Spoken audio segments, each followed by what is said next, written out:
প্রিয় শিক্ষার্থী বন্ধুরা, ভিডিও টিউটোরিয়ালের এই পর্বে তোমাদের স্বাগত জানাচ্ছি। আমরা আজকে ট্যাগ কোশ্চেনের পার্ট 3 নিয়ে আলোচনা করব। এইখানে বলা হচ্ছে যে দিস ইজ এ ব্যাগ। আমরা জানি ট্যাগ কোশ্চেনে প্রথমে অক্সিলারি ভার্ব নিতে হবে, তার জন্য আমাকে অক্সিলারি ভার্ব নিতে হবে ইজ, এবং বাক্যটা হাবোধক, তার জন্য আমাকে সংক্ষিপ্ত নট ব্যবহার করতে হবে। এখানে সাবজেক্ট হিসেবে দিস এবং দ্যাট যদি থাকে, সাবজেক্ট হিসেবে দিস এবং দ্যাট যদি থাকে, তাহলে আমাকে পরের ব্যক্তি এবং বস্তু অনুযায়ী ট্যাগ কোশ্চেন দিতে হবে। দিস এবং দ্যাট থাকলে পরের ব্যক্তি এবং বস্তু অনুযায়ী আমাকে ট্যাগ কোশ্চেনটা দিতে হবে। এখানে বলা হচ্ছে যে যদি এখানে বস্তু হয় তাহলে আমাকে ইট দিতে হবে, আর ব্যক্তি হলে আমাকে হি বা সি দিতে হবে। এখানে বলা হচ্ছে যে প্রথমে অক্সিলারি ভার্ব দেব, ট্যাগ কোশ্চেনের নিয়ম হিসেবে অক্সিলারি ভার্ব ইজ দেব, বাক্যটা হাবোধক আমাকে নাবোধক করতে হবে। তারপরে বলছে দিস এবং দ্যাট থাকলে পরের এইখানে বলা হচ্ছে ব্যাগ একটা বস্তু, তার জন্য আমাকে কি দিতে হবে, ইট দিতে হবে। এটা যদি ব্যক্তি হতো হি বা সি ব্যবহার করতাম। তাহলে পরেরটা বলা হচ্ছে দ্যাট ইজ এ রহিম। এখানে প্রথমে আমাকে অক্সিলারি ভার্ব হিসেবে ইজ দিতে হবে, বাক্যটা হাবোধক আমাকে নাবোধক করতে হবে। তারপরে এখানে বলা হচ্ছে রহিম একটা ব্যক্তি, পুরুষ বোঝায়, তার জন্য এখানে হি হবে, স্ত্রী বোঝালে সি হতো। তারপর রহিম, তারপরে ইজন্ট হি হবে, আমাকে আন্ডারলাইন করতে হবে এবং প্রশ্নবোধক চিহ্ন দিতে হবে। এবং পরেরটা হচ্ছে দিস এবং দোস যদি থাকে, তাহলে এর প্রোনাউন হিসেবে দে হবে। দিস এবং দোসের বেলায় প্রোনাউন হিসেবে দে হবে।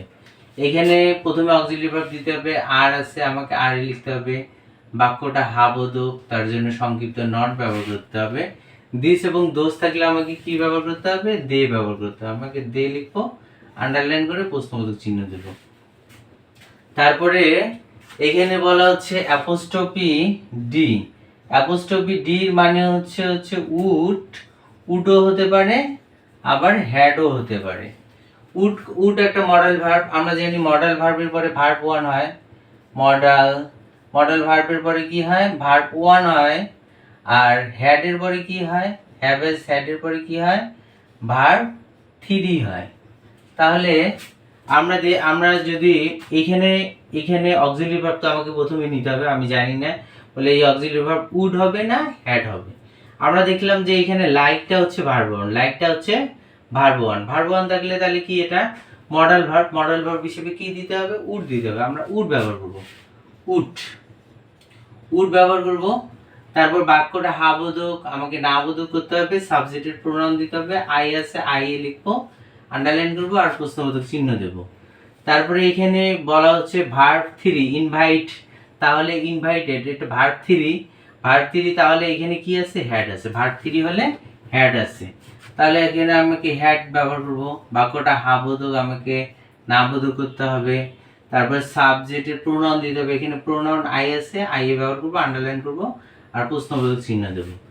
তারপরে যদি অ্যাপোস্ট্রফি এস থাকে, অ্যাপোস্ট্রফি এস এর অর্থ ইজ হবে না হলে হ্যাজ হবে।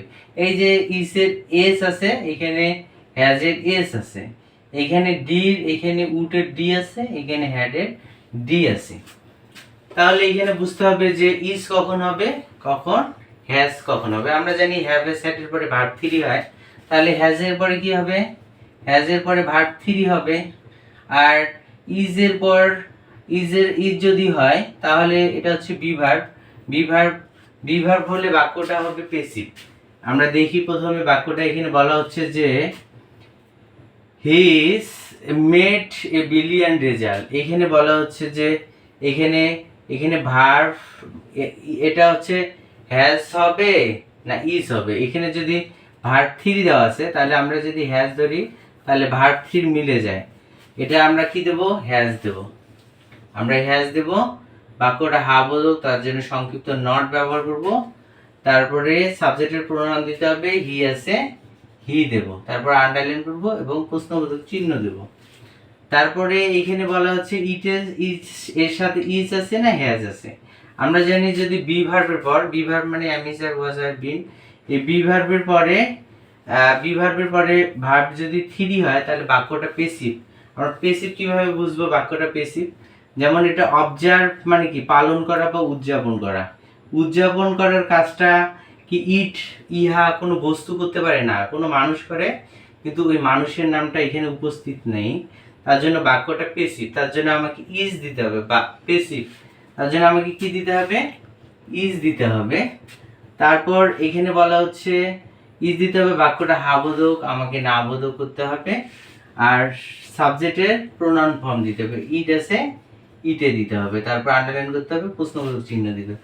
আমরা জানি যে টু বি ভার্ব, আমরা জানি to be verb, to be verb ভার্বটা আইএনজি হয় যখন বাক্যটা অ্যাক্টিভ হয়। অ্যাক্টিভ যদি হয় বাক্যটা, যদি বাক্যটা অ্যাক্টিভ হয় টু বি ভার্বের পর ভার্বটা আইএনজি হয়। আর টু বি ভার্বের পর ভার্ব, টু বি ভার্বের পর ভার্ব থ্রি হয় কখন, বাক্যটা যদি পেসিভ হয়। বাক্যটা পেসিভ হলে টু বি ভার্বের পর ভার্ব থ্রি হবে। যদি আমরা ইজ ধরি, এখানে ভার্ব থ্রি, বাক্যটা পেসিভ, সাবজেক্টের কাজটা ভার্বের কাজটা সাবজেক্ট করতে পারে না, তাই বাক্যটা হচ্ছে পেসিভ। এখানে বলা হচ্ছে যে মেট, মেট মানে তৈরি করা, তৈরি করার কাজটা হি মানে সে করতে পারে, তাহলে বাক্যটা হচ্ছে অ্যাক্টিভ, তার জন্য এখানে হ্যাজ হবে। আর এখানে এই ভার্বের কাজটা সাবজেক্ট করতে পারে না, তাই বাক্যটা পেসিভ। তারপর বি ভার্বের মধ্যে ইজ ব্যবহার করতে হবে, বাক্যটা হাবোধক নাবোধক করে ইট করতে হবে।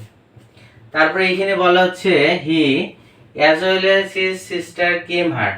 যদি বাক্যের মধ্যে যদি অ্যাজ ওয়েল অ্যাজ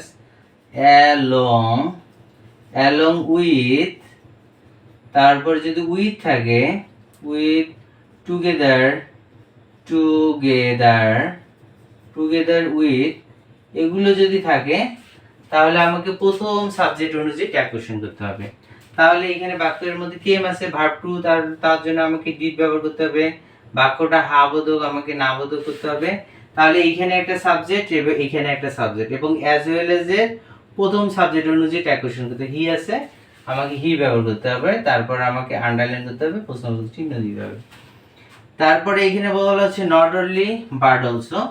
এটা আলাদা নিয়ম, যদি বাক্যের মধ্যে নট অনলি বাট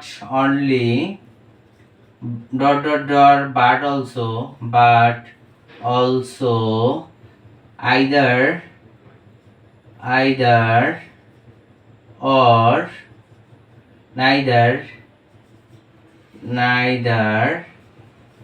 নাইদার নর, এগুলো থাকে, তাহলে আমাকে not only but also either or neither নর, এগুলো যদি থাকে তাহলে আমাকে দ্বিতীয় সাবজেক্ট অনুযায়ী ট্যাগ কোশ্চেন করতে হবে। তাহলে নট অনলি বাট অলসো আছে, এখানে একটা সাবজেক্ট, এখানে একটা সাবজেক্ট, তাহলে আমাকে দ্বিতীয় সাবজেক্ট অনুযায়ী ট্যাগ কোশ্চেনটা করতে হবে। তারপর এখানে ভার্ব টু আছে, তাহলে আমাকে কি ব্যবহার করতে হবে, ডিড ব্যবহার করতে হবে, বাক্যটা হাবোধক, আমাকে নাবোধক করতে হবে।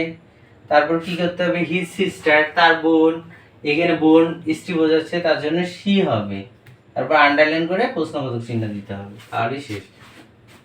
তারপরে এখানে যে বলা হচ্ছে he works hard and she earn মোর, এখানে আমরা জানি যে কম্পাউন্ড বাক্যগুলো অ্যান্ড বাট অর দ্বারা যুক্ত হয়। কম্পাউন্ড বাক্যগুলো অ্যান্ড বাট এবং অর দ্বারা যুক্ত হয়। যদি কম্পাউন্ড বাক্যগুলো অ্যান্ড বাট অর দ্বারা যুক্ত হয়, সাবজেক্ট যদি একই হয়, সাবজেক্ট হি, এখানে সাবজেক্ট, এখানে হি সাবজেক্ট, যদি সাবজেক্ট একই হয় তাহলে আমরা প্রথমটা অনুযায়ী ট্যাগ কোশ্চেন করব, প্রথমটা অনুযায়ী, প্রথম সাবজেক্ট এবং ভার্ব অনুযায়ী আমাকে ট্যাগ কোশ্চেনটা করতে হবে।